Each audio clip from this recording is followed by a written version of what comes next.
You're first. What do you want? Don't swing at the first pitch. Boy, so many folks have made a mess out of their life because they had to have it, and they had to have it right now. No, they got it. My preacher, Pastor Dawson in Illinois, preached a whole year, Sunday morning, Sunday night, and Wednesday night. Every message had the same title. It was a different message every time, but it was the same title, same theme, and it was an incredible year of my life as he went through the Bible and preached a sermon entitled, They Got What They Wanted, but They Lost What They Had. He started with Adam and Eve. They wanted the fruit off that tree. Oh, they got it. They got what they wanted, but they lost what they had. And he went through character after character in the Bible preaching on that theme, and it was incredible.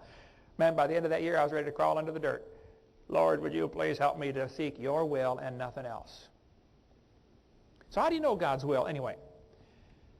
In Judges chapter 6, the Lord looked upon Gideon and said, Go in this thy might, and thou shalt save Israel from the hand of the Midianites. Have not I sent thee?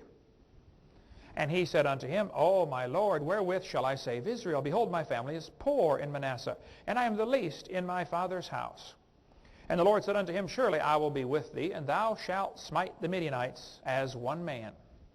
And he said unto him, If now I have found grace in thy sight, then show me a sign that thou talkest with me.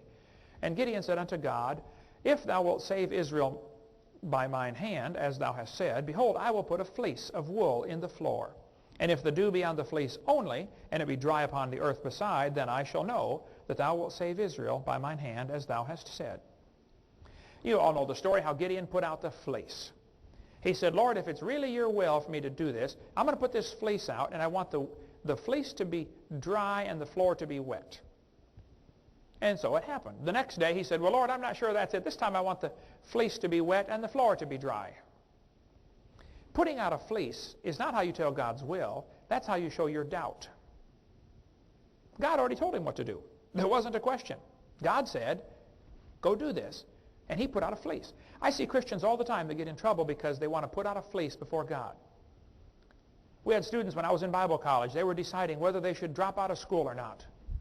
And they would put a Coke can on the edge of the dresser at night. And they would say, now, Lord, if it's your will for me to drop out of school, please make that Coke can still be there in the morning. Well, duh. Of course the Coke can's going to still be there in the morning, you know. Lord, make the sun come up. If you want me to marry this girl, then make the sun come up tomorrow. Almost always, if you put a fleece out before the Lord, the fleece will be slanted in your favor the way you want to go anyway. Or, Lord, if you want me to buy that new car, help me to see a red pickup truck in the next 30 miles as I drive through town. Of course you're going to see a red pickup truck. Putting out a fleece is showing your doubt, not showing your faith. That is not how you tell God's will for your life. So, you don't tell God's will with the fleece. God had told him what to do. The fleece only showed his lack of faith. Let's turn to the book of Jonah, chapter 1. Now the word of the Lord came unto Jonah, the son of Amittai, saying, Arise, go to Nineveh, that great city, and cry against it, for their wickedness is come up before me. But Jonah rose up to flee into Tarshish from the presence of the Lord. And the Lord sent out a great wind unto the sea, and there was a mighty tempest in the sea, so that the ship was like to be broken.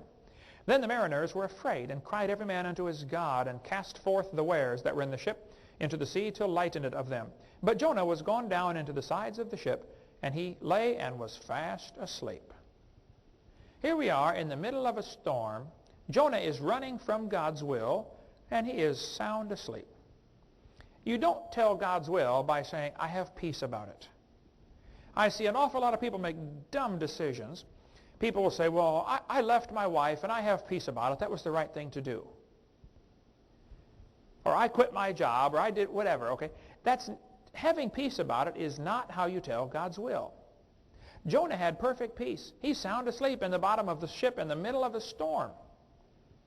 And there are people who have perfect peace that are not right with God. You don't tell God's will by having peace about it. You also don't tell God's will by not having peace about it.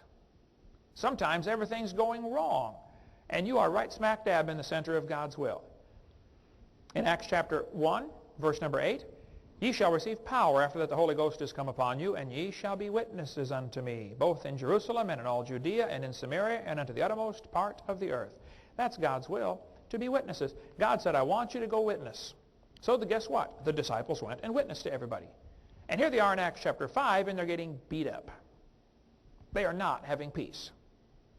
They're having tribulation and turmoil, and they are in the center of God's will.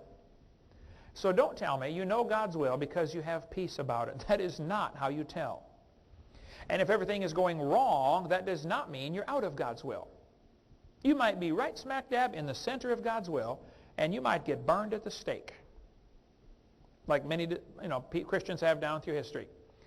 You might be in the center of God's will, and everything will fall apart and go wrong around you like it did for Job in the Bible, in the book of Job. So you don't tell God's will by not having peace. God told the disciples what to do. They were doing it, and they got beaten for it. Okay. God, I'm doing what you told me to do. Okay? Having peace or not having peace has nothing to do with God's will. Then you come to King Rehoboam in 1 Kings chapter 12.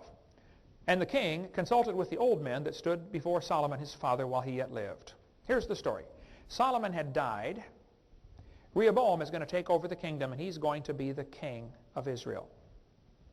So Rehoboam asked the old men that were with Solomon, and he said, what should we do? How should I answer the children of Israel? Because the children of Israel had said, look, your father Solomon in his old age, he got to be pretty hard, and he really raised the taxes, and we were paying a fortune in taxes, and he was pretty hard on us.